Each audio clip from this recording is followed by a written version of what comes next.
Hi, Internet. How are you doing today? Truly, truly, truly, how are you doing today? I have to say, I'm not doing great. It's been a hard day. And I just want to validate if anybody else feels this way of feeling like life is so exhausting, just truly depleting sometimes. And, we have better days than others, but I think today has just been a hard day for me. And if anybody else is feeling that way, I'm there with you, sister. I think today I want to continue my conversation about friendships because I think that's where I'm at in my life, and I want to share my journey with you. I think I always want to come to these videos with some boss energy of, you are it, you are you, and that is enough, and that is what's needed.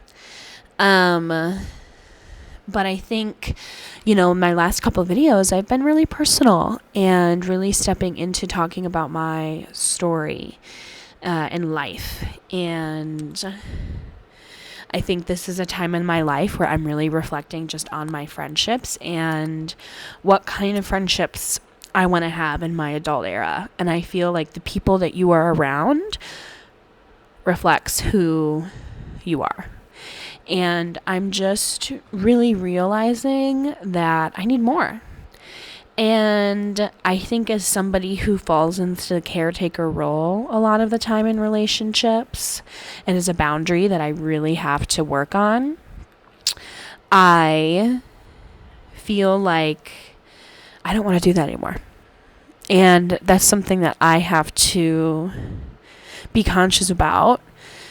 But it's also something that I have to be conscious about in choosing my friends. I think too, it's thinking about, being in your mid-20s, making new friends is honestly intimidating. I think especially with somebody who deals with mental health struggles, I know that I have a very bubbly butterfly personality, but sometimes it's hard. It's hard out here, y'all. It's hard out here, okay? And especially, I think, when you don't really grow up in a close-knit community and you don't really have those resources or those skill sets that you gain from kind of a close-knit community, I think sometimes it can be really intimidating just, going out there and ripping the Band-Aid off. What, do I just, fucking go sit in a coffee shop all day and, start conversations with people? That feels mildly creepy. But maybe I'm judging it. Maybe that's, how you do it. Do I go to a museum and just spark up a conversation with somebody randomly? I don't know. And I think too, I don't know if any of you guys do any of the self-help apps, but I like an astrology one, and I like that you can just text and tell me you're Gen Z without telling me you're Gen Z, okay? But, when I talk to that app and I'm how should I make friends? And I think that that's this era of myself of really choosing myself and not, meeting somebody where they're at, they're saying, go find a group, go out there and find those groups. And I think, that's also hard. It's intimidating. It's intimidating to think that you're going into a group or you're going to a social setting and,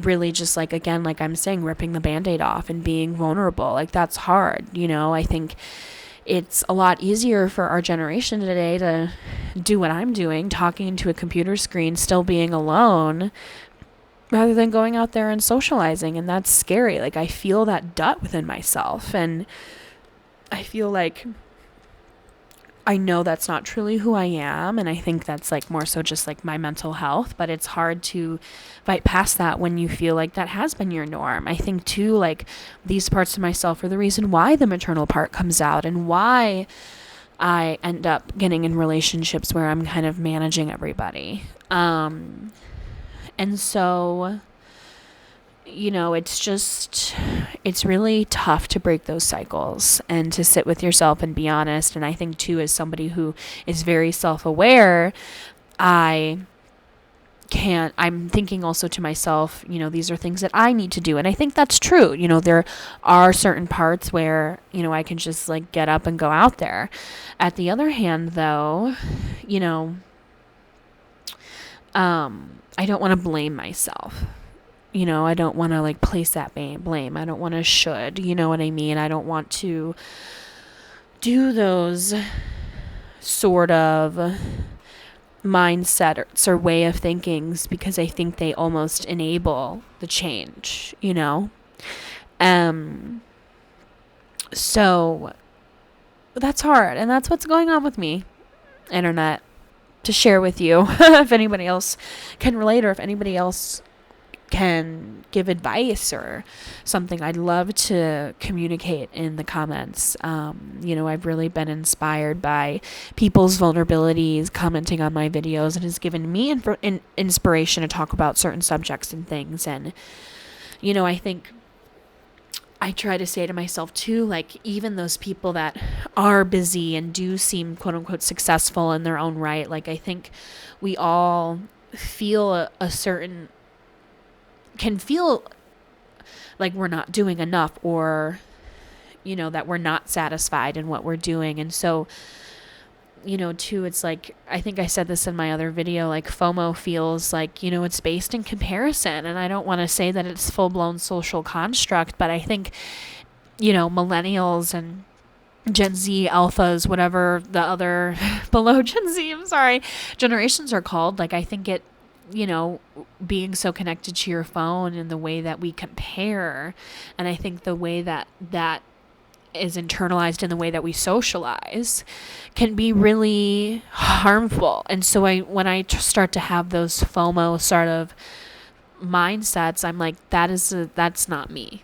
That is a external expectation that I'm not going to take in, because my journey, I just tried to bite that. I'm so sorry. I hope that wasn't noisy.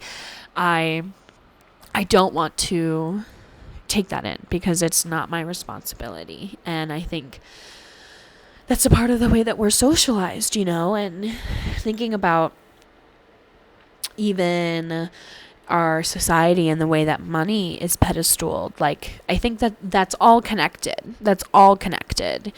And so, when I start to go to these places within myself, I think I really take into account all the things that I talked about, like the world, like the way that we're socialized, your access as an individual, where you come from, that's out of your control. And so, I really try to be kind to myself, but also really trying to practice that discipline of like, okay, bitch, you got to go up and get out there. Going a walk in the neighborhood isn't enough. Because I know that I'm meant for more.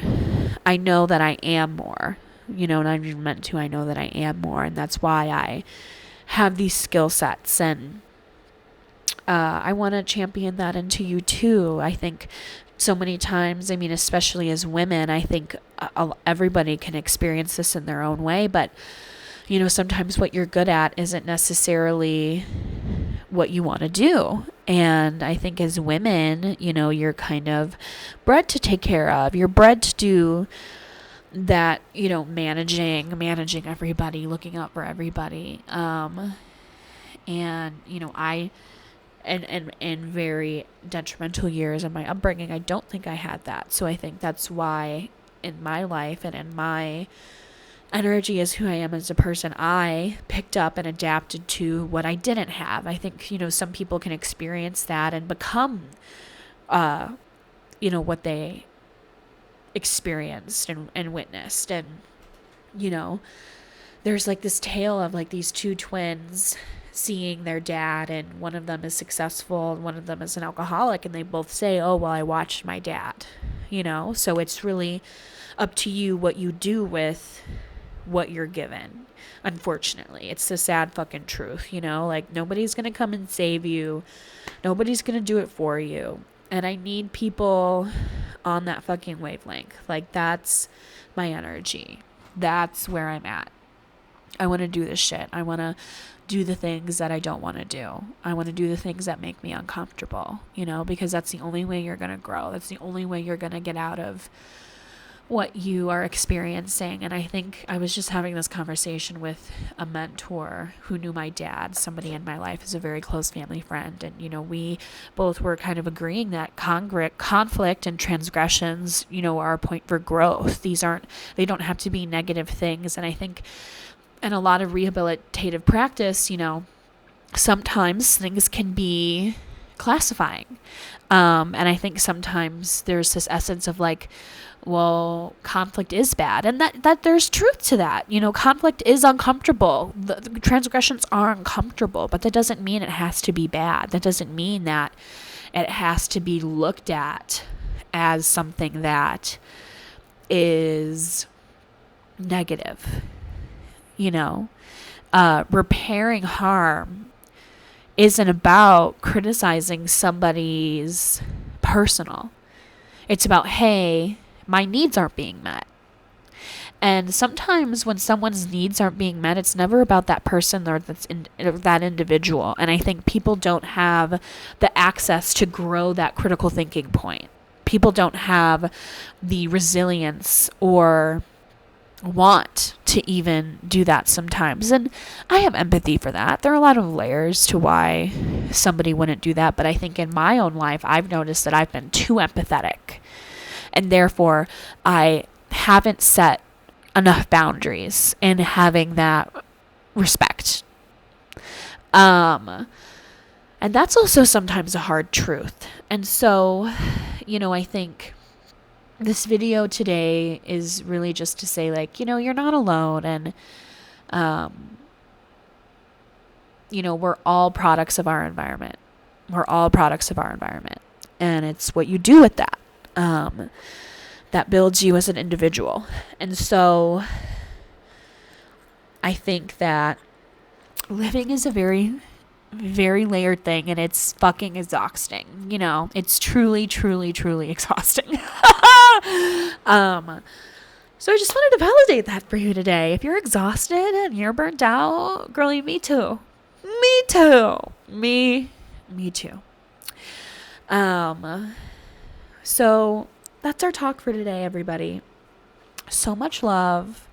Truly, truly, truly, thank you so much for your time today. And until next time.